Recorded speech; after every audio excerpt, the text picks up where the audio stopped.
నమస్తే, welcome to TV 45 news. జిల్లాలో ఒక్క మాత శిశు మరణం కూడా సంభవించరాదని జిల్లా కలెక్టర్ ఎస్ శ్యామ్ ప్రసాద్ వైద్యాధికారులకు హితవు పలికారు. ప్రతి గర్భిణీ స్త్రీ ప్రసవం అయ్యే వరకు సంబంధిత పిహెచ్సి వైద్యాధికారి, ఏఎన్ఎం, ఆశా వర్కర్లు బాధ్యత వహించాల్సి ఉంటుందని పేర్కొన్నారు. హై రిస్క్ గర్భిణీలపై ప్రత్యేక దృష్టి సారించి ప్రసవాలు బాగా జరిగేలా చర్యలు చేపట్టాలని ఆదేశించారు. జిల్లాలో సంభవించిన మాతా శిశు మరణాలపై జిల్లా స్థాయి సమీక్ష సమావేశం జిల్లా కలెక్టర్ అధ్యక్షతన కలెక్టర్ కార్యాలయ సమావేశ మందిరంలో బుధవారం జరిగింది.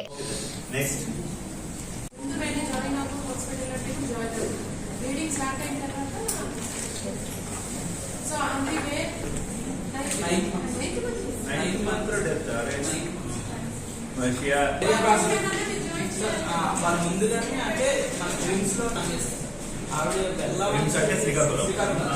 మొత్తం చాలా ట్రై చేస్తాం సార్.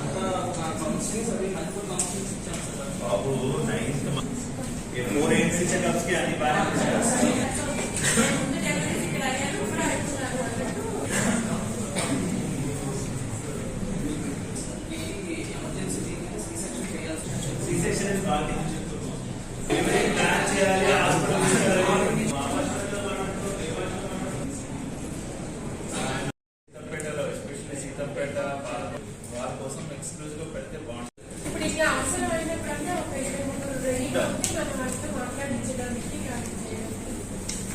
ఏం చేయమంటారు మరి కార్డు కూడా పెట్టాలి.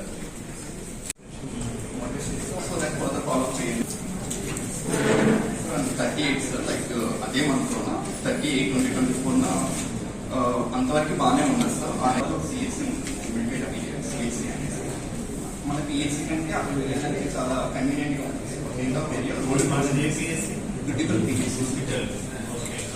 మన లాస్ట్ టైం విజిట్ చేసినప్పుడు నోళ్ళు కూడా విజిట్ చేశారు. దానికన్నా కొంచెం టఫ్ టెరైన్ సార్. రోడ్ క్రోసింగ్ కూడా ఉండదు. వాళ్ళు దిగేటప్పటికి దగ్గర చిమిట్పేట సిఎస్సి సార్. సో ఈ కంప్లైంట్స్ ఉన్నాయని డైరెక్ట్ గా అక్కడికి వెళ్ళేది సార్. బట్ ఆశ కూడా ఇన్ఫార్మ్ చేయలేదు సార్. ఆశ కూడా అదే విలేజ్ లో ఉంటుంది. ఎవరు ఆశ? విలేజ్ లో మాకు కూడా తెలిసింది సార్. వాళ్ళు అడిగినప్పుడు వచ్చేసి సిఎస్సికి మీరు పిఎస్సికి రావడానికి నెక్స్ట్ వీక్ మీరు ప్రిపేర్ అవ్వండి అన్నట్టు వీళ్ళు మోటివేషన్ ఇచ్చారు సార్. ఆశ కూడా ఆ రోజు సార్ మాత్రమే అదే మీరన్నారు డైరియా ఉంది ఉన్నప్పుడు వాళ్ళ చిన్నపేట అంటే 24th వచ్చేటప్పుడు కూడా ఫీవర్ ఏం చేసినట్టు ఆ రోజు కూడా మేము చెక్ చేసినట్టు ఫాలో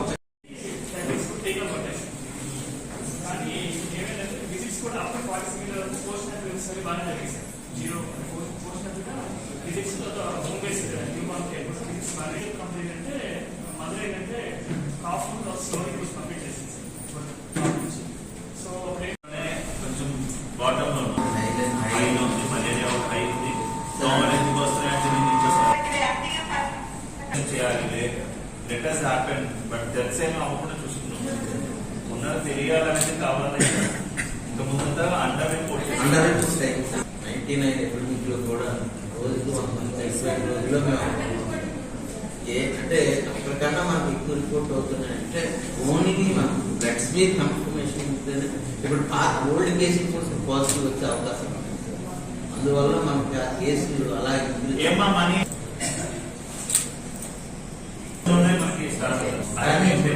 ఈ రోజు మొత్తం టోటల్ గా 100-200 కేసెస్ ఉన్నాయి సార్. ఎందుకు అంత వస్తున్నాయి ఈ టైంలో కూడా సార్? మనకి లాస్ట్ అదే మరి ఇప్పుడు ఫ్రాక్చువల్ రిపోర్టే రాస్తున్నాం. బట్ ఏదైనా కొంచెం బ్లడ్ స్మియర్ అవన్నీ చూసిన తర్వాత చేయండి సార్. అంటే కొంతమంది అది అర్థం చేసుకోకుండా